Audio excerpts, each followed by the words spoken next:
31 जुलाई 2025 को दिल्ली की सड़कों पर जो तस्वीरें दिखाई पड़ी उसने देश की आत्मा को झकझोर के रख दिया, क्योंकि वो शिक्षक जो लाखों बच्चों को अंधेरे से निकालकर सफलता की रोशनी तक पहुंचाते थे, वो अपने बच्चों के हक की लड़ाई के लिए सड़कों पर उतरे तो लाठियां मिली, हिरासत मिली और पुलिस की बदजुबानी सुनने को मिली। तमाम teacher, Neetu ma'am, Sanjeev sir, अभिनय शर्मा, उनकी जो तस्वीरें आई वो परेशान करने वाली थी।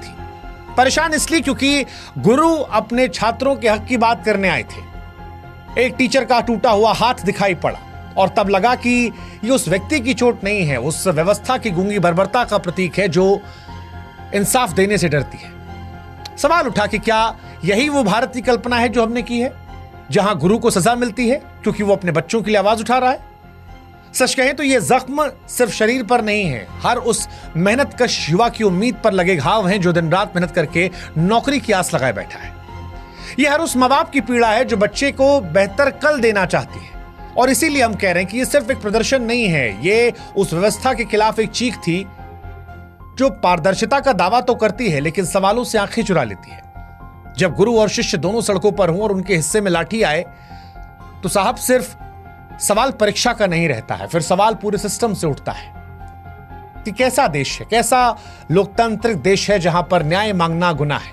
क्योंकि जब शिक्षक और छात्र दोनों इंसाफ की मांग करते लहूलुहान हो तो लड़ाई सिर्फ उनकी नहीं होती है, लड़ाई पूरे समाज की होती है। और आज इसीलिए एसएससी सीजीएल विवाद पर जब उम्मीदें टूटी तो हमें लगा कि आइए इनका साथ दे एक बेहतर भविष्य के लिए।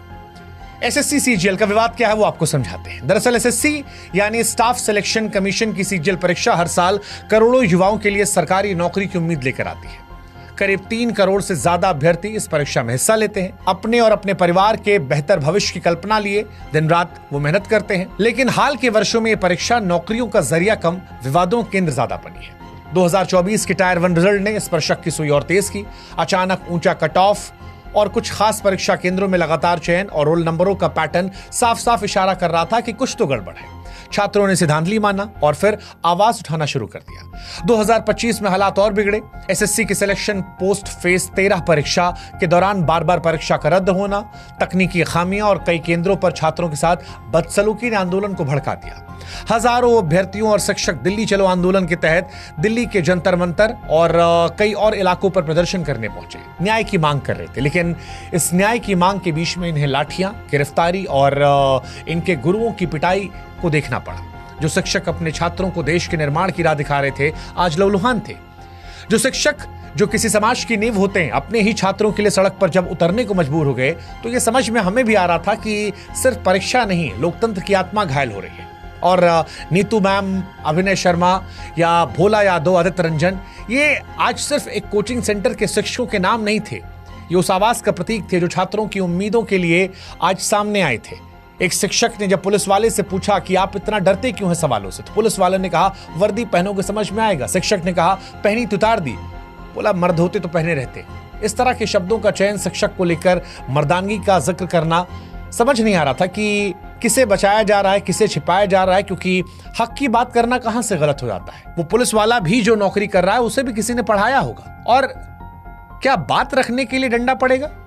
शिक्षकों का यह आरोप था कि एसएससी ने जिस एडुकेटी नामक कंपनी को परीक्षा आयोजन की जिम्मेदारी दी वो पहले से ही तकनीकी खामियां और गड़बड़ियों के आरोप से घिरी है। फिर भी बार बार उसी कंपनी को जिम्मेदारी देना क्या महज लापरवाही है या कुछ और गहरा?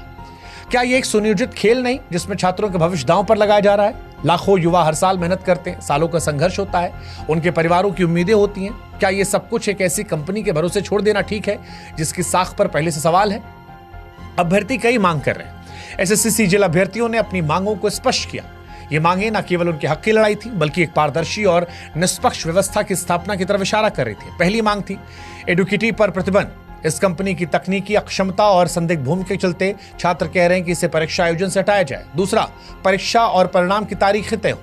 यूपीएससी की तरह वो भी कह रहे हैं कि एसएससी भी एक निश्चित कैलेंडर जारी करे जिसमें परीक्षा और परिणाम की तारीखें शामिल हो। तीसरा, पारदर्शी नॉर्मलाइजेशन की प्रक्रिया में पारदर्शिता हो ताकि अभ्यर्थी को शक न रहे। चौथा, परीक्षा का उत्तर उचित हो, प्रश्न पत्र में गलतियां ना हो और एक ही सवाल अलग अलग पालियों में ना पूछा जाए। 5वां, नियुक्ति में तेजी। भर्ती प्रक्रिया पूरी होने के बाद नियुक्ति तुरंत हो, ना कि पुरानी भर्तियों कारण रुकी रहे। 6, वेटिंग लिस्ट। चयनित अभ्यर्थियों के बाद वेटिंग लिस्ट जारी की जाए। 7वीं, परीक्षा केंद्रों की सुगमता। केंद्र दूर दराज या पहुंच से बाहर ना हो, यातायात और बुनियादी सुविधाएं उपलब्ध हो। इसके अलावा प्रशिक्षित स्टाफ की मांग थी निष्पक्षता के साथ कि केंद्रों पर जो प्रशिक्षित कर्मचारी हों, इसके अलावा अभ्यर्थियों के साथ दुर्व्यवहार न किया जाए और तकनीकी खामियों का अंत हो। सर्वर धीमा, सिस्टम हैंग होने जैसी समस्याएं जो हैं वो खत्म कर दी जाए। अब ये कोई असंभव मांगे नहीं है या कोई ऐसी नाजायज मांगे नहीं है। ये एक ऐसी व्यवस्था की मांग है जो निष्पक्ष, पारदर्शी और अभ्यर्थियों के प्रति जवाबदेह हो। हर कुछ सालों में जब एसएससी का नाम बार बार विवादों में आता है, धांधली के जरिए, पेपर लीक के जरिए अभ्यर्थियों का भरोसा टूटता है, तो फिर ये मांगे नाजायज नहीं लगती हैं। 2017-18 में जब लाखों युवाओं ने पेपर लीक के खिलाफ सड़कों पर आवाज उठाई थी, तब कहा गया था कि सीबीआई जांच होगी, सुधार होंगे, लेकिन हुआ कुछ नहीं। वही ढाक के 3 पार। ना कोई जवाबदेही तय हुई, ना व्यवस्था बदली। और अब जब 2024 में फिर वही कहानी सामने आई तो छात्रों को झटका लगा और इसी वजह से ये छात्र जो हैं ये खुलकर निकलकर सामने आए। लाखों अभ्यर्थी समझ ही नहीं पाए पिछली बार कि चयन से चूक कैसे गए या किसी और की सेटिंग कैसे उन्हें आगे निकाल गई। 2025 में हालात बेकाबू हैं, छात्र फिर परेशान हैं और इसी वजह से जब तकनीकी खराबियां नहीं कम हो रही, परीक्षा केंद्रों पर बदइंतजामियां नहीं रुक रही, छात्रों का भरोसा टूट रहा है, तब छात्र शिक्षकों के साथ सड़कों पर उतरे थे। लेकिन वहां ये लाठीचार्ज एक समाज के तौर पर सवाल उठाता है। आज एसएससी का ये आंदोलन एक जन आंदोलन बन गया है। अब सवाल उठ रहा है कि क्या इसे सुना जाएगा, समझा जाएगा, या जो आज तस्वीर दिखाई गई वही रवैया आगे रहेगा। हालांकि ये पहला मौका नहीं है। बीते कुछ सालों में, चाहे वो रेलवे रिफॉर्म की बात की जाए, शिक्षक भर्ती की बात की जाए, तमाम ऐसे संगठन हैं जो अपनी मांगों को लेकर सड़कों पर उतरते हैं और जब भी वो उतरते हैं तो उनकी मांगों को ऐसा लगता है कि अनसुना कर दिया जाता है। इस बार भी एसएससी अपनी खामियों को ठीक करने की बजाय ऐसा लग रहा कि आंख मूंद रहा है। क्या यह महज नाकामी है या जानबूझकर की जा रही लापरवाही ताकि भ्रष्ट तंत्र को पाल पोस कर जिंदा रखा जाए?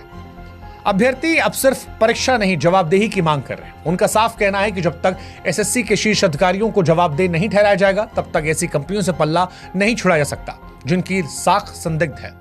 तब तक ये सिलसिला चलता रहेगा। यह आंदोलन अब सिर्फ रिजल्ट का विरोध नहीं, सिस्टम में छुपी उस चुप्पी और चालाकी का पर्दाफाश है जो हर कुछ साल में लाखों सपनों को चलती है। और आज इसीलिए सोशल मीडिया अभ्यर्थियों और शिक्षकों के लिए हथियार बना है।